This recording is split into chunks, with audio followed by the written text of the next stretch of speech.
نحمده ونصلي على رسوله الكريم أما بعد فأعوذ بالله من الشيطان الرجيم بسم الله الرحمن الرحيم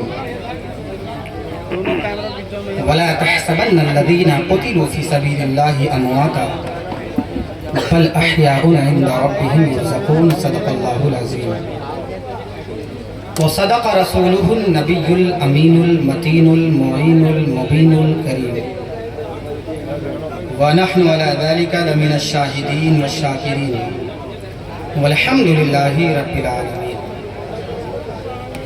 عزیزان محترم، برادران ملت اسلامیہ، عزیز دوستوں، معزز ساتھیوں، پیارے بچوں، آئیے ہم اور آپ خلوص و عقیدت و محبت کے ساتھ اس بھیک دینے والے داتا و آقا و مولا، مدینے کے تاجدار، دونوں عالم کی مالک و مختار، جناب احمد مجتبیٰ محمد مصطفیٰ ارواحنا فدا صلی اللہ تعالی علیہ وسلم کی بارگاہ میں درود شریف کا نذرانہ پیش کریں اور بآواز بلند پڑھیں اللہم صلی علی سیدنا و مولانا محمد بارک وسلم صلاۃ و سلام دائما علیک یا رسول اللہ صلی اللہ تعالی علیہ وسلم. مولانا آفاق صاحب نے ایک جملہ کہا کہ بڑے بڑے بہت سے ایسے لوگ ہیں کہ جن کو حضرت علامہ مولانا محمد زکریا صاحب قبلہ کے واسطے اور توسل اور نگاہ فیض سے بالوں پر ملتے ہیں. تو میں اپنے آپ کے لیے نہیں کہوں گا کہ مجھے بالوں پر مل گئے، لیکن اتنا ضرور کہوں گا جو کچھ بھی ہے حضرت کی بیٹی. آپ ہمارے استاد گرامی ہیں، اللہ تعالیٰ استاد گرامی کا سایہ دراز فرمائے. حضرت آپ آگے تشریف لائیں.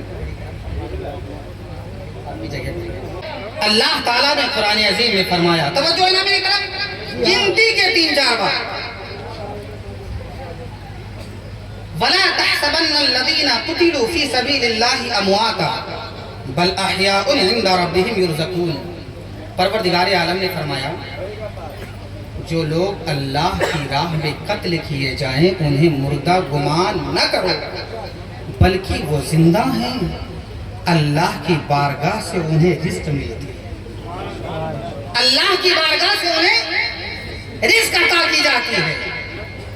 اے پروردگار عالم کے پیارے حبیب، یہ تو ہمیں سمجھ میں بات نہیں آ رہی. ہم کاروبار کرتے ہیں، پیسہ ملتا ہے تو ہم کہتے ہیں ہمیں رزق حاصل ہو گیا. بھوکے ہو، کھانا مل جائے تو ہم کہتے ہیں ہمیں رزق حاصل ہو گئی. بے لباس ہو، کپڑا مل جائے تو ہم کہتے ہیں ہمیں رزق حاصل ہو گئی.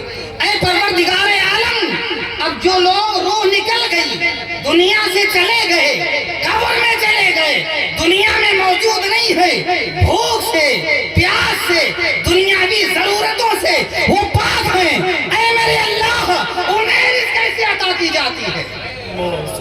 انہیں کیسے رزق عطا کی جاتی ہے؟ تو میرے نبی نے ارشاد فرمایا، اے لوگوں جو لوگ اللہ کی راہ میں شہید کر دیے جائے انہیں مردہ گمان نہ کرو. قرآن کہتا ہے بلکہ وہ لوگ زندہ ہیں اور انہیں اللہ کی بارگاہ سے رزق ملتی ہے. اب رزق کا مطلب اللہ کے نبی فرماتے ہیں، اس رزق کا مطلب یہ ہے کہ جو لوگ قتل کر دیے جاتے یعنی شہادت کا درجہ حاصل کر لیتے ہیں تو ان کی روحوں کو سبز پرندوں کے جسموں میں منتقل کر دیا جاتا. اب وہ پرندے جنت کے اندر ان کے لیے قندیلیں لٹکائی جاتی ہے. اب وہ جہاں چاہتے سیر کر رہے ہوتے ہیں، جہاں چاہتے ادھر ادھر جاتے ہیں، جہاں جاتے اڑتے پھرتے ہیں، جو چاہتے ہیں جنت کے میوے کھاتے ہیں. یہی مطلب ہے کہ اللہ شہیدوں کو رزق عطا فرماتا ہے. دوسری بات سنیں آپ، ہاتھ اڑا کر کے بتائیں جلدی سے کس کی توجہ ہے؟ ماشاءاللہ سب کی توجہ ہے. اب سنیے، ایک بات میں آپ کے سامنے عرض کروں. اس محفل کو ہمارے اقبال بھائی اور ان کے کئی ساتھیوں نے مل کر کے بڑی جافشانی سے سجایا. آپ کی بھی شامل ہے اس میں، آپ کی بھی کاوشیں شامل ہیں، مگر جو کچھ لوگ ایسے بھی ہوتے جو سب سے آگے ہوتے ہیں. سب کی کاوشیں شامل ہیں مگر بالخصوص وہ لوگ ہیں. اب میں آپ سے کہوں، چلو اقبال ہی بھائی کا نام لے لیتا ہوں، اقبال بھائی مر جائے، توجہ برا مت مانیے گا، ہم کو بھی مرنا ہے، ان کو بھی مرنا ہے، مر جائیں، انتقال ہو جائے، اللہ سعادت عطا فرمائے کہ وہ جنت میں جائیں۔ بولو بھائی آمین۔ اللہ سعادت عطا فرمائے کہ وہ جنت میں جائیں۔ اب میں آپ سے سوال کرنا چاہتا ہوں، اے میرے اسلامی بھائیوں، کیا اقبال بھائی جنت میں جائیں تو کیا جنت میں جانے کے بعد بھی وہ دوبارہ دنیا میں واپس آنا چاہیں گے؟ بولو، نہیں جائیں گے۔ حضور استاد گرامی مولانا زکریا صاحب قبلہ جنت میں جائیں تو کیا جنت سے واپس ہونا چاہیں؟ نہیں چاہیں گے۔ میں خود زین العابدین امجدی دعا کریں پروردگار عالم مجھے بھی جنت عطا فرمائے، مگر جنت میں جانے کے بعد یقیناً میں جنت سے واپس ہونا نہیں چاہوں گا۔ اب برادران ملت اسلامیہ، کوئی نبی، کوئی ولی، غوث، قطب، ابدال، اوتاد، انبیاء، رسل، پیغمبران اعظام، تمام مومنین، مومنات، مسلمین، مسلمات، کوئی بھی جنت میں جانے کے بعد دنیا میں واپس آنا نہیں چاہے گا، اس لیے کہ جنت کے اندر نعمتیں ہیں، جنت کے اندر بہترین نہریں ہیں، فضائیں بہترین ہیں، ہوائیں بہترین ہیں، میوے بہترین ہیں، وہاں کے محلات بہترین ہیں۔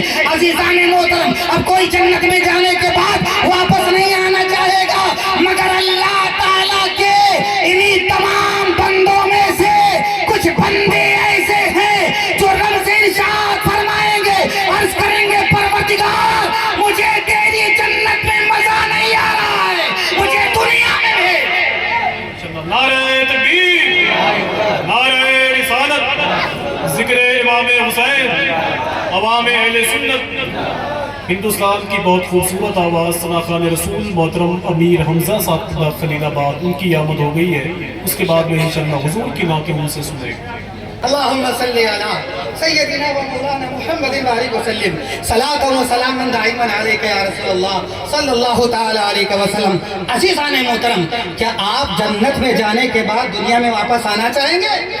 توجہ میری طرف، جنت میں جانے کے بعد کوئی بھی واپس نہیں آنا چاہے گا، کیوں؟ بہترین میوے، بہترین لذتیں، جنت کی حوریں، جنت کی نہریں، جنت کی رب سے عرض کرے پروردگار میں مرچا کھانا چاہتا ہوں، مگر اس مرچے میں شہد جیسی مٹھاس ہو، اللہ یہ بھی عطا۔ اے میرے اللہ، میں انگور کھانا چاہتا ہوں، مگر اس انگور میں مرچی جیسی کڑواہٹ ہو، اللہ اسے عطا فرمائے گا۔ تو ایسی جنت جس میں ہر طریقے سے چیزیں موجود ہو تو کوئی کیوں آنا چاہے گا؟ مگر پروردگار عالم کی بارگاہ میں کچھ لوگ ایسے ہوں گے جو جنت میں جانے کے بعد عرض کریں گے پروردگار عالم مجھے تیری جنت میں مزہ نہیں آ رہا ہے، جنت میں لطف نہیں محسوس ہو رہا ہے، جنت میں ٹیسٹ نہیں ہے، جنت کے اندر ذائقہ نہیں ہے، اے میرے اللہ مجھے دنیا میں بھیج، میں دوبارہ دنیا میں جانا چاہتا ہوں۔ تو بتاؤ کون سے لوگ ہیں وہ؟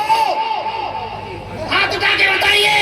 وہ شہدائے کرام ہیں جو کہیں گے پروردگار میں جنت میں نہیں دنیا میں جانا چاہتا ہوں۔ رب ارشاد فرمائے گا اے میرے بندے یہ نہریں تمہارے لیے ہیں، یہ ذائقے تمہارے لیے ہیں، یہ لذتیں تمہارے لیے ہیں، یہ میوے تمہارے لیے ہیں، یہ سب کچھ تمہارے لیے ہے۔ تو جنت میں آخر تم کو مزہ کیوں نہیں آ رہا ہے؟ تو اللہ کے وہ نیک بندے رب کی بارگاہ میں عرض کریں گے پروردگار میدان جہاد میں دشمن کا حملہ میرے اوپر، میرا حملہ دشمن کے اوپر، دشمن کی تیر میری طرف، میری تیر دشمن کی جانب، دشمن کی تلوار میرے اوپر، میری تلوار دشمن کے اوپر، ایسے میں ہے میرے رب، ایسے میں ہے پروردگار عالم، دشمن کی ایک تیر آتی ہے سرسراتی ہوئی میرے گردن میں پیوست ہو جاتی ہے، اب میری روح نکلنے والی ہے، اے میرے اللہ روح نکلتے وقت شہادت کا درجہ حاصل کرتے وقت جو لذت جو جائے گا مجھے ملا تھا،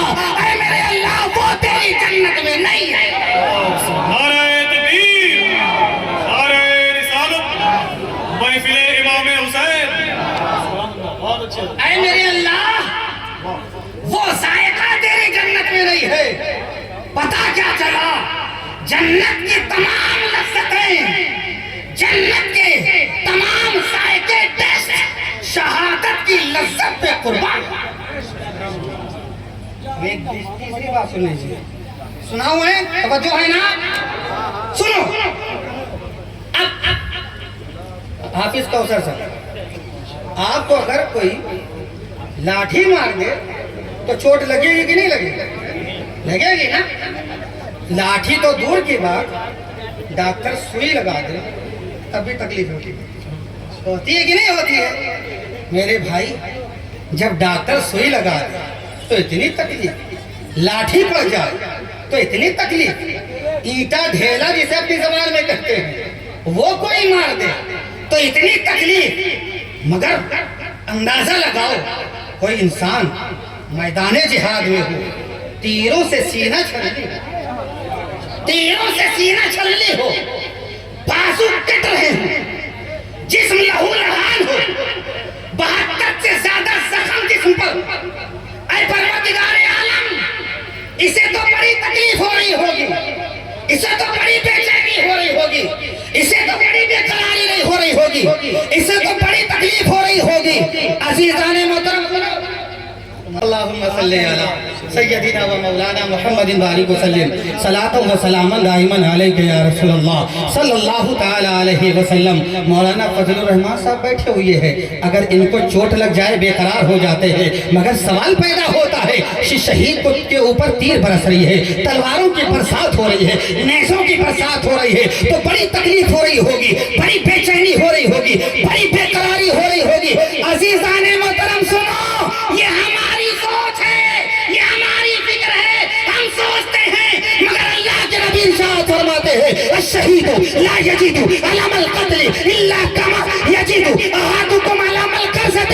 سن لو، تم سمجھتے ہو کہ بہت زیادہ تکلیف ہوتی ہے، نہیں، شہداء کو صرف اتنی تکلیف ہوتی ہے جیسے تم کو کوئی چوٹی کاٹ لے یا تم کو کوئی چٹکی کاٹ لے، صرف اتنی تکلیف ہوتی، اس سے زیادہ نہیں ہوتی۔ اے پروردگار، اے میرے رب، ذہن قبول نہیں کرتا، ہمارے آنکھوں کے سامنے مارا جا رہا ہے، ہم کہیں نہیں کوئی تکلیف نہیں ہو رہی ہے۔ اے میرے رب، ذہن تسلیم نہیں کرتا، عقل ماننے سے انکار کر رہی ہے۔ میرا رب کہتا ہے اے میرے بندے قرآن تو پڑھ، سوال کا جواب مل جائے گا، قرآن تو پڑھ، سوال کا جواب۔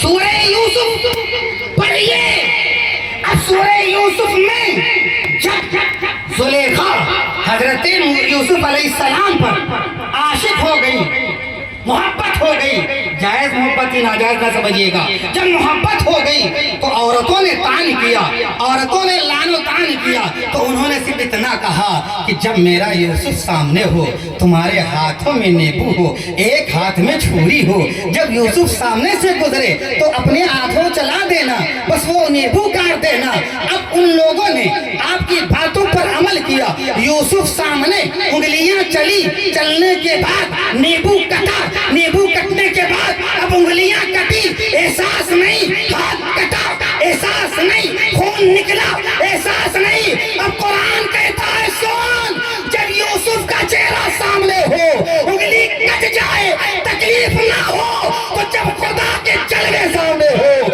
اللہ کا جلوہ سامنے ہو، تو گردنیں کٹ جاتی ہے، تکلیف نہیں۔ نعرہ تکبیر، نعرہ رسالت، ذکر امام حسین، زمین کرب و بلا، حضرت علامہ زین العابدین صاحب قبلہ، مبارک۔ دنیاوی مثال لے لو، اپنے گھر کی مثال لے لو، خاتون ڈیلیوری سے ہیں، ڈاکٹر نے کہا آپریشن کرنا پڑا،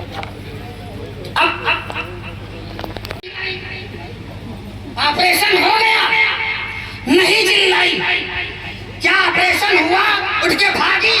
نہیں، ہر طریقے سے ڈاکٹر نے اس کے جسم کو چیرا پھاڑا، پھر کپڑے کی طرح سلا، کوئی تکلیف نہیں۔ کیوں؟ اس لیے کہ بے ہوشی کا انجیکشن، بے ہوشی کا انجیکشن، اس لیے جسم چیر دیا گیا، تکلیف کا احساس نہیں۔ اے میرے دوستو، اے اسلامی بھائیو، نوشہرہ قربت جوار کے مسلمانوں، امام حسین کے نام پر حاضرین دوستو، جب نشہ دنیا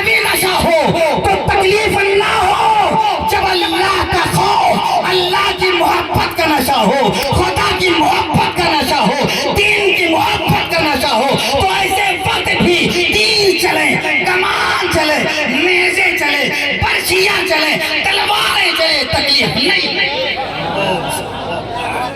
اب ایک آخری بات سن لیجیے، ایک آخری بات پڑھیے درود شریف اللہم صلی علی سیدنا و مولانا محمد صلاۃ و سلام دائما علیک یا رسول اللہ صلی اللہ تعالی علیہ وسلم۔ ابھی کچھ دن پہلوں کی بات ہے، اجمیر شریف گئے، یہ نعرہ نہیں لگا سکتے، کشتی نوح کی طرح، توجہ چاہے تو میں مثال دیتا ہوں، بعد میں نتیجہ بھی پیش کروں گا۔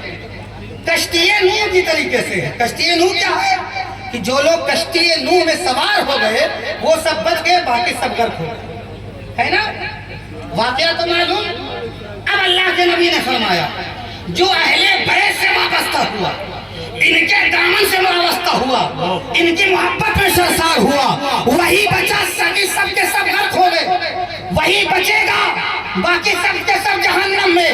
مگر برادران ملت اسلامیہ ایک سوال اور پیدا ہوتا ہے، یا رسول اللہ صلی اللہ علیہ وسلم ہم ہندوستان سے جہاز کے راستے مدینہ طیبہ جا رہے ہیں، مگر حالات ایسے ہیں، مگر پوزیشن یہ ہے کہ ہمارے پاس میٹر دیکھنے کے لیے نہیں ہے کہ ہم پورب جا رہے ہیں کہ پچھم میں جا رہے ہیں، اتر جا رہے ہیں کہ دکھن جا رہے ہیں۔ یا رسول اللہ ہمارے پاس کوئی آلہ نہیں ہے، ہمارے پاس دیکھنے کے لیے کوئی چیز انتظام نہیں ہے کہ جس سے ہم دیکھ لیں کہ ہم پورب جا رہے ہیں کہ پچھم جا رہے ہیں۔ تو میرے اسلامی بھائیوں اس کا طریقہ لوگوں نے یہی رکھا ہے کہ آپ نیچے نہ دیکھیے، آگے نہ دیکھیے، آپ آسمان کی طرف دیکھیے، ستاروں کو دیکھتے جائیے اور اپنا سفر طے کرتے جائیے، اس لیے کہ ستارے بتائیں گے کہ پورب کدھر ہے، پچھم کدھر ہے، دکھن کدھر ہے، اتر کدھر ہے، یہ ستارے بتائیں گے۔ اب میرے برادران ملت اسلامیہ بات سمجھنے نہیں آئی تو سمجھ لو، سمجھا دیتا ہوں۔